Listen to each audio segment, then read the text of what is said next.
Vamos a hablar con el entendido en la materia, el doctor Carlos Sánchez Berzaín, abogado, politólogo, exministro de Bolivia. Es un placer tenerlo nuevamente con nosotros aquí en Contacto por Televisión Andalucía. Doctor, muchísimas gracias. Buen día. Buen día, un saludo a todos ustedes y a la audiencia en Bolivia, un afectuoso saludo. Doctor, hay algo que nos está llamando muchísimo la atención y es el comportamiento no solo de la pandemia, sino además de este régimen a nivel mundial, el castrochavismo, cual usted así lo ha denominado. Doctor, ¿qué relación hay entre pandemia y castrochavismo y pandemia? Bueno, la regla general es que en democracia se maneja mucho mejor una crisis tan grave como esta de la pandemia, porque la democracia permite Estado de Derecho, o sea, vigencia de la ley. La democracia permite libertad de expresión y libertad de prensa, la información fluye más rápidamente. Es difícil manipular y trastocar las cifras. La democracia permite control de poderes, donde hay un poder ejecutivo que está siendo permanentemente fiscalizado como tiene que ser. La democracia permite transparencia y nada de eso sucede ni en Cuba, ni en Venezuela, ni en Nicaragua, ni en Bolivia, lamentablemente, ni en la Argentina de los Fernández Kirchner, donde aprovechan el tema de la pandemia para ejercer mucho más autoritarismo, mucho más secretismo, concentrar el poder de manera mucho más absoluta y producir resultados que son horribles. Bolivia, por ejemplo, está hoy día en el segundo lugar de letalidad, que quiere decir el segundo lugar con el número más grande de muertos en Sudamérica y el tercer lugar en todas las Américas. Y eso es muy grave porque representa un manejo muy crítico de la situación del coronavirus, que viendo de adentro está altamente politizada, está siendo manejada en los términos de un gobierno centralista, de un gobierno absolutamente concentrador del poder, y Bolivia ha superado 10.000 muertos, que es una cifra muy grave. El pueblo está asustado, no hay soluciones. Hoy día se anuncia en la prensa que están llegando vacunas Sputnik, pero la cantidad de vacunas no tiene nada que ver con los requerimientos que se necesitan. Entonces, la democracia permite, inclusive para no ver solamente el tema del retorno a la dictadura en Bolivia, sino el gobierno que debió ser de transición y fue interino, pero que usó las leyes de la dictadura, se hundió en corrupción. Recuerden el escándalo de los respiradores, que no está todavía aclarado, que compraron una cantidad multiplicada 3 o 4 veces el precio del que aparecía en el internet y tuvo que ir el ministro a la cárcel, pero nada de eso está aclarado y el que sufre es el pueblo porque los resultados son absolutamente catastróficos en materia del servicio y la protección del ciudadano boliviano, del ciudadano venezolano, del ciudadano cubano o del ciudadano en general. Y además de eso, para el tema de Bolivia hay una denuncia internacional muy grave que tiene que ver con la recontratación y el retorno de los médicos cubanos para continuar destrozando el sistema de salud de Bolivia, que durante el régimen de Evo Morales ya perpetró un destrozo grandísimo del sistema médico, del sistema profesional de salud y en general del sistema de atención de la salud en Bolivia. Pues ahora se ha denunciado hace unos días internacionalmente que los llamados médicos internacionalistas de Cuba, que en verdad son médicos esclavos y que en verdad no son médicos, que es un mecanismo de lucro ilegal que maneja la dictadura cubana, están de regreso a Bolivia. Así es, doctor. Llama muchísimo la atención el comportamiento de algo que ya vimos anteriormente en el gobierno de Evo Morales, la llegada y obviamente el posicionamiento de médicos que se dicen ser con mucha capacidad en el área de la medicina, que llegaron aquí incluso a suplantar muchos puestos laborales de nuestros médicos, obviamente bolivianos. Pero esto en realidad tiene un fin, tiene un fondo, tiene un objetivo. ¿Cuál es el objetivo, según usted, del castrochavismo con traer y mandar a diferentes países médicos cubanos? Es la penetración. Yo quiero decirle que Bolivia es y ha sido víctima de la penetración cubana a través de varios mecanismos. han inventado el tema de que en Bolivia faltaba alfabetizar, cuando el año 2000 ya no había analfabetismo en Bolivia. Llega Evo Morales al gobierno y pone en marcha un proceso de alfabetización para intervenir toda la educación y lleva cooperación cubana.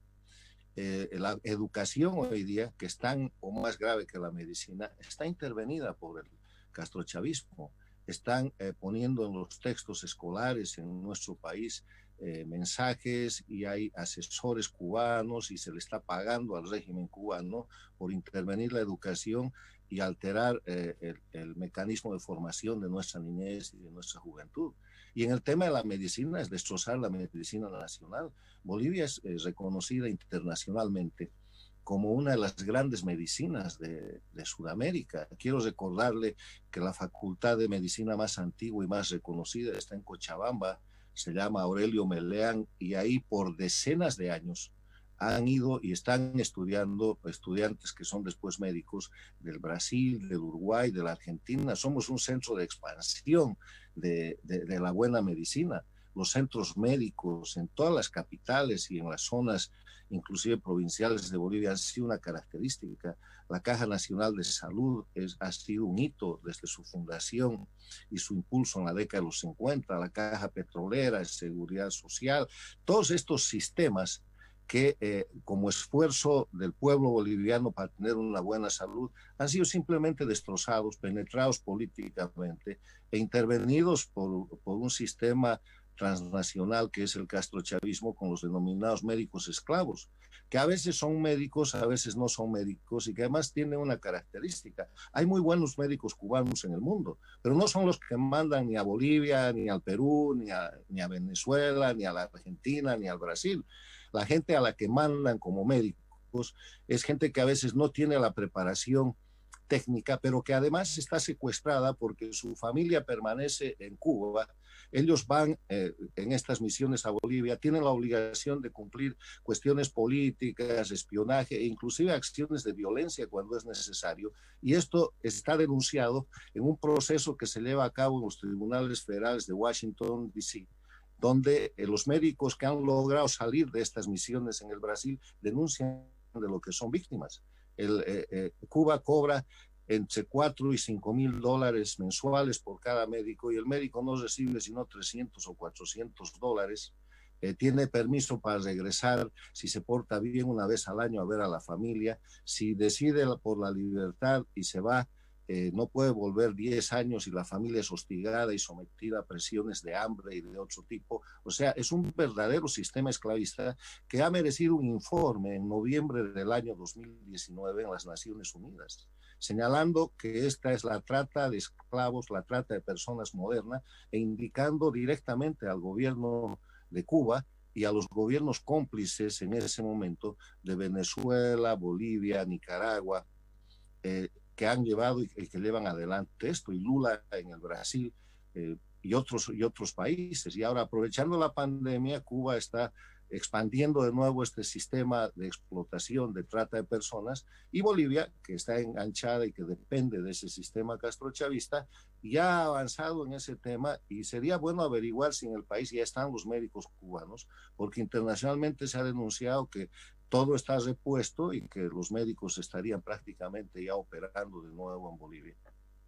Efectivamente, va a ser un trabajo de investigación el poder realizar tener la certeza si es que realmente médicos cubanos ya están aquí en Bolivia. Y llama poderosamente la atención cuando sabemos de que el gobierno no ha tenido ni este ni el anterior. Bueno, este tiene pocos meses de gestión, pero el anterior, que ya estaba un año, lastimosamente también no ha podido manejar muy bien la pandemia. Ahora se viene un rebrote, o ya estamos prácticamente en un rebrote, y sale una nota de prensa muy importante donde dice que prácticamente Bolivia ha superado los niveles de contagio y de muertos de COVID-19 a China. Esto llama poderosamente la atención, repito, pero lo que también deberíamos empezar ya a analizar es el tema de las vacunas. Usted ha mencionado, doctor, la llegada, la posibilidad de que ahora, con esta nueva situación de rebrote, Rusia está enviando 20,000 vacunas aproximadamente a Bolivia. La llegada de esta vacuna, cuán importante va a ser para este gobierno, para esta gestión, para los bolivianos. Somos 11 millones de habitantes en Bolivia. O sea, tome usted la proporción de lo que representan 20.000 vacunas. Además, esas 20.000 vacunas han llegado porque se las ha cedido el gobierno argentino. No hay ninguna acción seria de parte del gobierno boliviano de entrar en el mercado internacional y tomar un cupo de vacunas, ya sea en el marco de la Organización Mundial de la Salud o bilateralmente, y llevar con carácter de emergencia esas vacunas y desarrollar un plan nacional de vacunación general, empezando como se está haciendo en todos los países por la gente que atiende y sirve a la salud y la seguridad, médicos, enfermeras, policías, la gente que está al servicio de la comunidad, los mayores de 65 años, la gente que tiene afectaciones previas y que puede ser atacada más fácilmente por el coronavirus, y llevar adelante un plan nacional. Y eso no es un tema político. Más allá de la dictadura, más allá de las elecciones fraudulentas que están preparando de nuevo, más allá inclusive de la corrupción que es tan presente, porque todas las operaciones estas son secretas, nadie sabe cuánto cuesta una vacuna, como nadie sabe cuánto costó un respirador, nadie sabe cuánto se ha gastado en la emergencia hasta ahora, porque todo eso en el marco de las leyes infames de la dictadura es reservado, no lo exponen nunca, y cuando lo muestran nadie los revisa, falsean los datos y pueden mentir lo que quieran. Pero al margen de eso, el tema es muy grave y esto debería ser un interés nacional que, más allá de la situación inclusive política, atienda y saque de la emergencia al pueblo boliviano. Y eso quiere decir varias medidas, pero medidas de consenso, en las cuales el tema del coronavirus, el tema de la pandemia, deje de ser un tema en el cual haya gente que cree que puede sacar alguna ventaja política, así sea eventual, más todavía en este proceso electoral de las subnacionales. Así es, doctor. Efectivamente vamos a estar con las repercusiones de lo que llegue a pasar con la llegada de médicos cubanos y además de esta vacuna de Rusia, Sputnik. Doctor, muchísimas gracias. Gracias nuevamente por estar en contacto. Un abrazo afectuoso hasta Estados Unidos. Igualmente, muchísimas gracias. Simplemente terminar diciendo que es importante que todos los gobiernos, gobierno nacional, gobiernos locales, municipales, doten de equipos de bioseguridad a toda la gente que está trabajando y que está prestando servicio. Eso es esencial.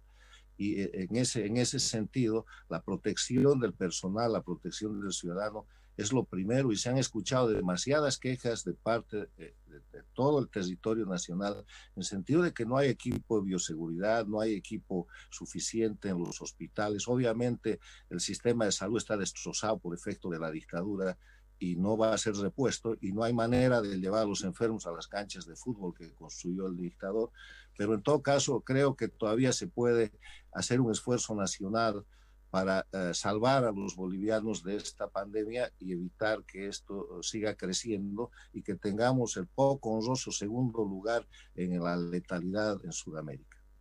Perfecto, muchísimas gracias. Con nosotros ha estado el politólogo, abogado y obviamente exministro Carlos Sánchez Besaín. Muy amable, gracias, doctor. Encantado, gracias.